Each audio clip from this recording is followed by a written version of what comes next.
Good morning, everybody. It's Marcia from Kansas Misfit, and I just wanted to let you know we're on week 3, Hump Day. Can't believe it's Wednesday already. It's all downhill from here. Everything, everything is purposeful, is what we're talking about this week, and we're on Wednesday, which is Exodus 4 through 7. So if you want to grab your Bibles and find Exodus chapter 4, we'll begin.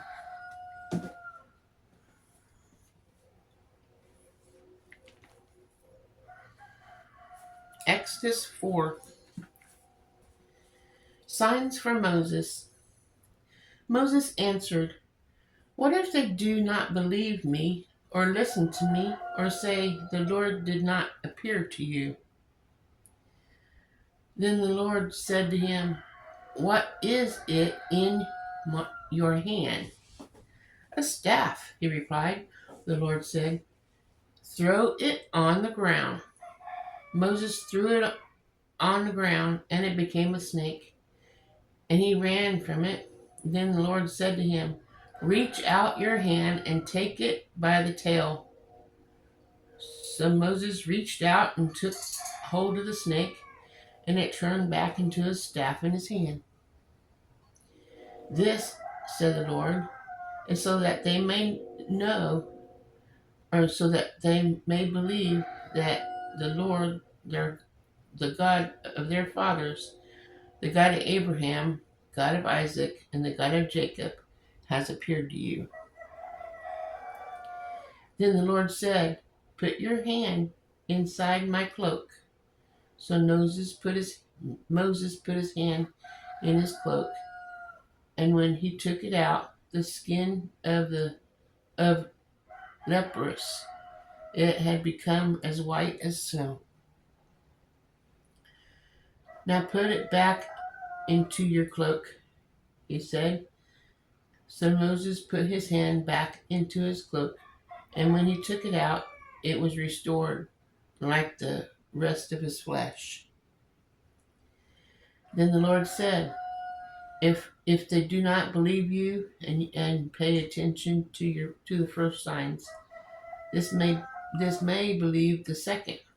But if they do not believe the two signs to listen to you, take some water from the Nile and pour it to the dry ground.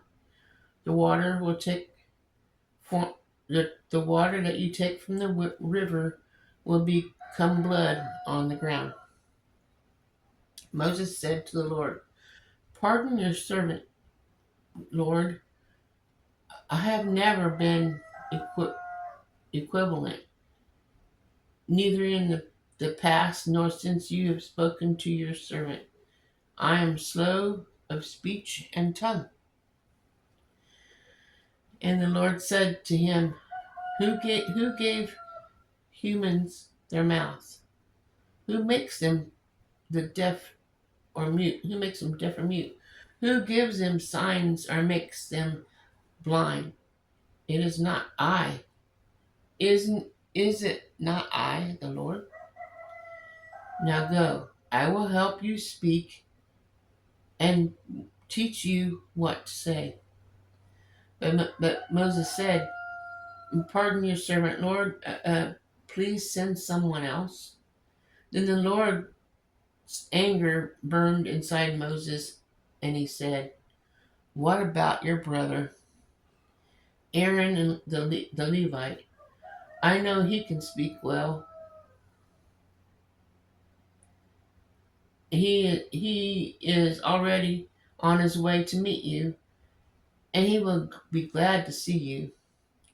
You shall speak to him and put words in his mouth, and I will help both of you seek and will teach you what to do.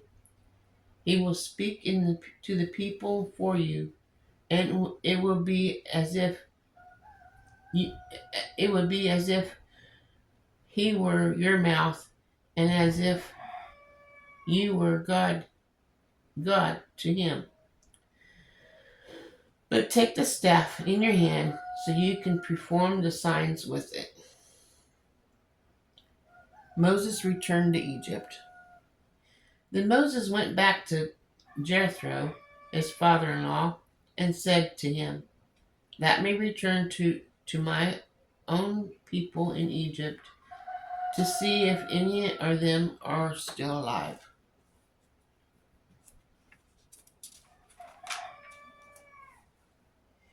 Jethro said, "Go, and I wish you well." Now the Lord said to Moses in Midian, "Go back to Egypt." I have to get this way so I can see the words because it's dark over that way. Okay, let's see. "Go back to Egypt, for all those who wanted to kill you are dead." So Moses took his wife and sons and put on a donkey and started back to Egypt. And he took the staff of God in his hand. The Lord said to Moses, "When you return to Egypt, see what you perform before Pharaoh on all the wonders I have given you the power to do." But I will harden his heart so that he will not let the people go. Then say to Pharaoh, "This is what the Lord said. Israel is my firstborn son, and I told you, let my son go, so he may worship me. But you refuse to let him go, so I will kill your firstborn son." At the lodging place on the way, the Lord met Moses and was about to kill him. But Zephyr took a flint knife, cut off his son's foreskin, and touched Moses' feet with it. "Surely you are the bridegroom of blood with me," she said. So the Lord let him alone. At the time, she said by bridegroom of blood, referring to circumcision. The Lord said to Aaron, "Go into the wilderness and meet Moses." So he met Moses at the mountain of God and kissed him. Then Moses told Aaron everything the Lord had sent him to say, and also about all the signs he had commanded him to perform. Moses and Aaron brought together all the elders of the Israelites, and Aaron told them everything the Lord had said to Moses. He also performed the signs before the people, and they believed. And when they heard that the Lord was concerned about them and had seen their misery, they bowed down and worshipped. Chapter 5. Bricks without straw. Afterward, Moses and Aaron went to Pharaoh and said, "This is what the Lord, the God of Israel, says. Let my people go, so that they may hold the festival to me in the wilderness."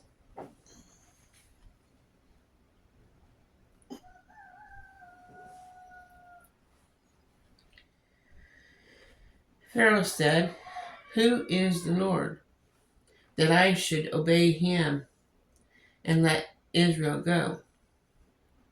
I do not know the Lord, and I will not let Israel go."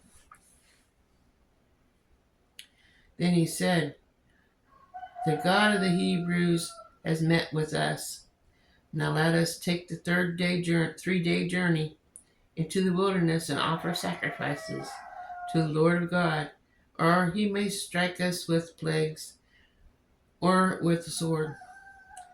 But the king of Egypt said, "Moses and Aaron, who are you talking to? Why are you taking the people away from the labor? Get back to your work." Then Pharaoh said, "Look, the people on the land are now numerous, and you are stopping them from working." The same day, Pharaoh gave the order to the slave drivers and overseers in charge of the people. "You are no longer to supply the people with straw and making bricks. Let them go and gather their own straw. But require them to make same number of bricks as before. Don't refuse the quota. They are lazy. That is why they are crying out. Let us go and sacrifice to our God. Make the work harder for the people so that they keep working and not pay attention to this, to lies. Pay attention to lies." Then the slave drivers said to the overseers, went out and saw to the people, "This is what Pharaoh said. I will not go give you any more straw. Go and get your own straw, wherefore you can find it. But your work will not reduce at all." So the people scattered all over Egypt to gather stumbles to use for straw, and the slave drivers kept pressing them, saying, "Complete the work required of you each day, just as when you had straw." And Pharaoh's slave drivers beat the Israelite overseers and had appointed, demanding, excuse me, "Why haven't you met your quota of bricks yesterday or today as before?" Then the Israelites overseas went to appeal to Pharaoh. "Why have you treated your servants this way? Your servants are giving no more straw, yet we are told, make bricks. Your servants are being beaten, but the fault is with your own people." Pharaoh said, "Lazy, that's what you are, lazy. That is why you keep saying, 'Let us go to sacrifice to the Lord.' Now get to work. You will not be giving any straw, and you must produce your full quota of bricks." The Israelites' overseers realized they were in trouble when they were told, "You are not to reduce the number of bricks required of you for each day." When you left Pharaoh, they found Moses and Aaron walking to meet them, and they said, "May the Lord look on you and judge you. You have made us obnoxious to Pharaoh and his officials, and have put a sword on their hand to kill us." Chapter 6. God promises deliverance.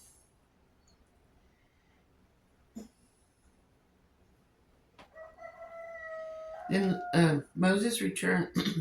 Moses returned to the land and said, "Why, Lord, why have you brought trouble to the people? Is this why you sent me? Ever since I went to Pharaoh to speak in his name, he has brought trouble on this people, and you have not rescued your people at all."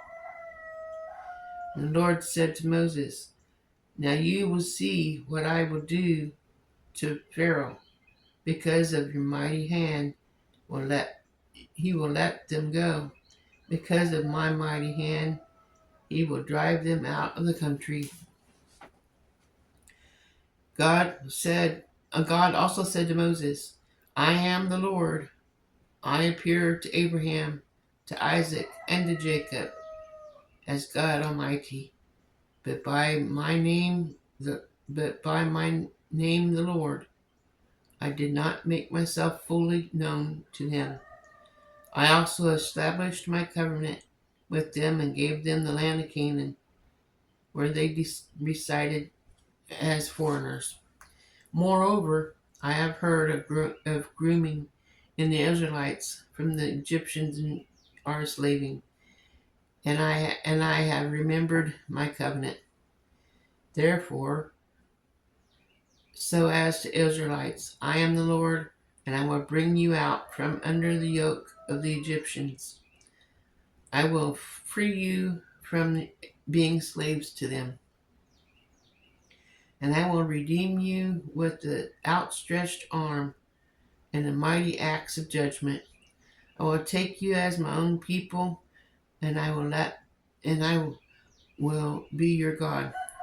When you will not know I am the Lord, your God, who brought you out from under the yoke of the Egyptians, and I will bring you to the land I swore with uplifting hand and give to Abraham, no, to Isaac, and to Jacob, and I will give it to on my promises. I am the Lord. Moses reported to the Israelites, but they did not listen to him because of the discouragement and harsh labor. Then the Lord said to Moses, "Go, tell Pharaoh, king of Egypt, to let the Israelites go out of his country. But Moses said to the Lord, "If the Israelites will not listen to me, why would Pharaoh listen to me, since I speak with faltering lips?" Family record of Moses and Aaron. Now the Lord spoke to Moses and Aaron about the Israelites and Pharaoh, king of Egypt, and he commanded them to bring the Israelites out of Egypt.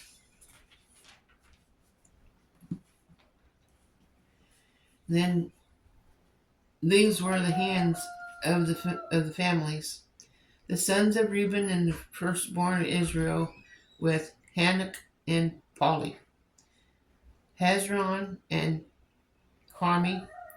These were the clans of Reuben. The sons of Simon and Jemuel, Jamin, Ohad, Jachin, Zohar, and Saul, and son of Canaanite women.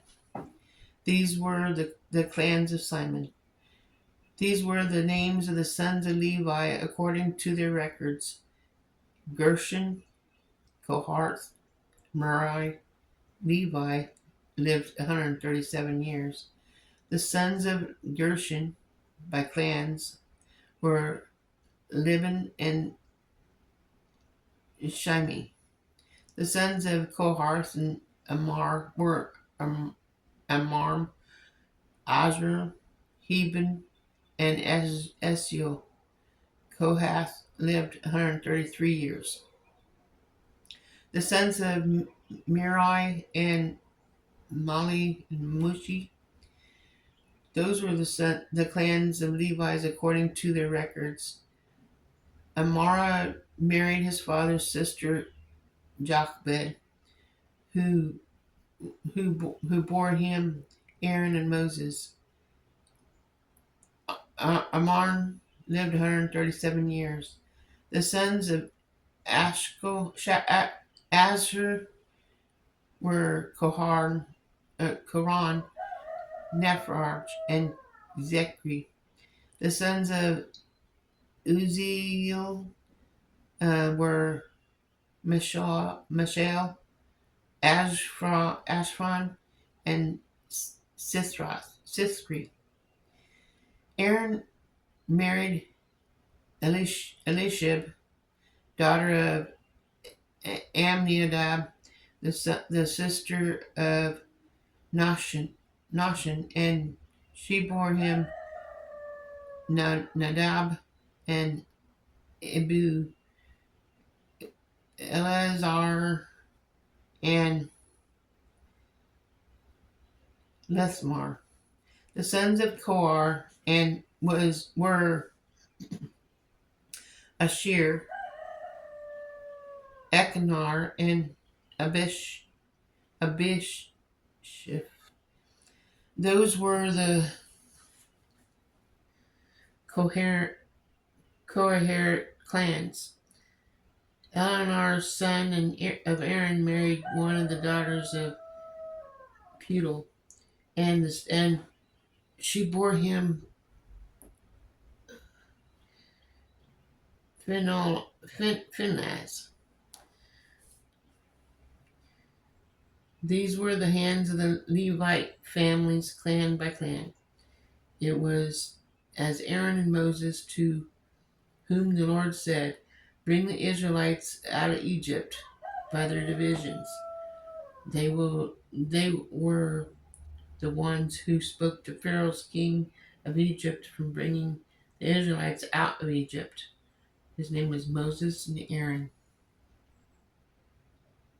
Chapter 7. Aaron to speak for Moses. Now, when the Lord spoke to Moses in Egypt, he said to him, "I am the Lord. Take Pharaoh, king of Egypt, everything I tell you." But Moses said to the Lord, "Since I speak with filtered lips, or flattering lips, my why would Pharaoh listen to me?" Then the Lord said to Moses, "See, I have made you like a god to Pharaoh, and your brother Aaron will be your prophet. You are to say everything I command you, and is your brother is to tell Pharaoh to let the Israelites go out of the country.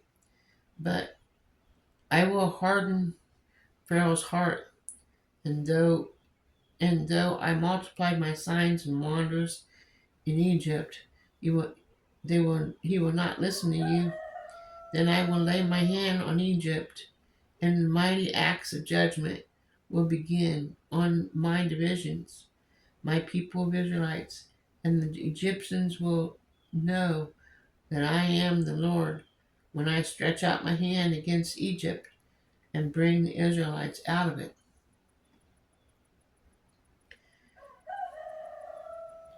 Moses and Aaron did just what the Lord commanded them.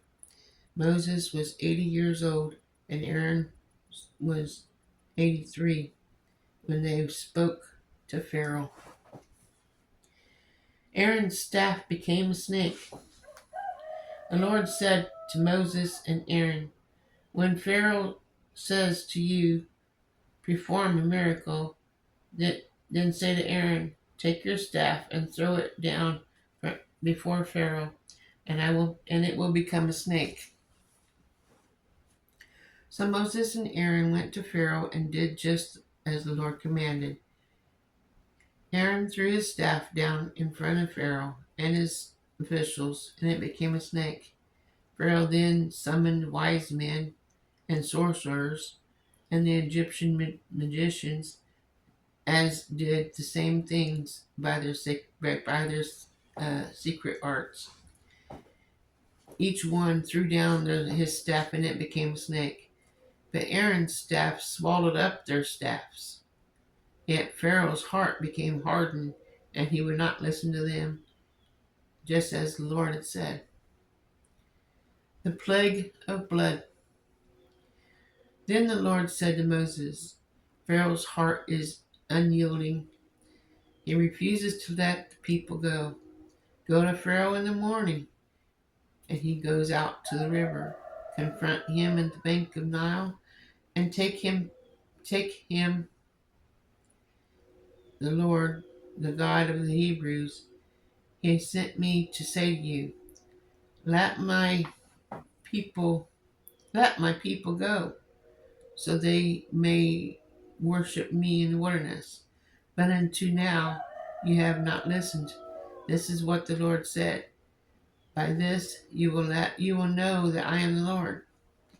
With the staff is in my hand, I will strike the water of the Nile, and it will be changed into blood. And the fish of the Nile will die, and the river will stink. The Egyptians will not be able to drink its water. The Lord said to Moses, "Tell Aaron, take your staff and stretch it out your hand and over the waters of Egypt, over the streams and canals, over the ponds and all the reservoirs, and they will turn to blood. Blood will be the everything in Egypt. Blood will be everywhere in Egypt, even in the vessels of wood and stone. Moses and Aaron did just as the Lord had commanded. He raised his staff in the presence of Pharaoh and his officials and struck the water of the Nile, and all the water was changed into blood. The fish in the Nile died, and the river smelled so bad that the Egyptians could not drink its water. Blood was everywhere in Egypt. But the Egyptian magicians did the same thing with their secret arts, and Pharaoh's heart became hard, and he would not listen to Moses and Aaron, just as the Lord had said. Instead, he turned and went into his palace, and did not take even this to heart. And all the Egyptians dug along the Nile to get drinking water before they could drink the water of the river. And tomorrow we'll be on chapter 8. Um, it's pretty interesting today, I thought. I hope you enjoyed hearing the stories of Moses and the Israelites, and hopefully they can get out. If you read the Bible before, you probably already know, but we will listen to it tomorrow and go from there.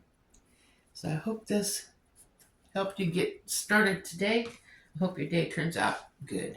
Remember, God loves you, and so do I. We'll see you tomorrow. Have a wonderful day. Ta-ta.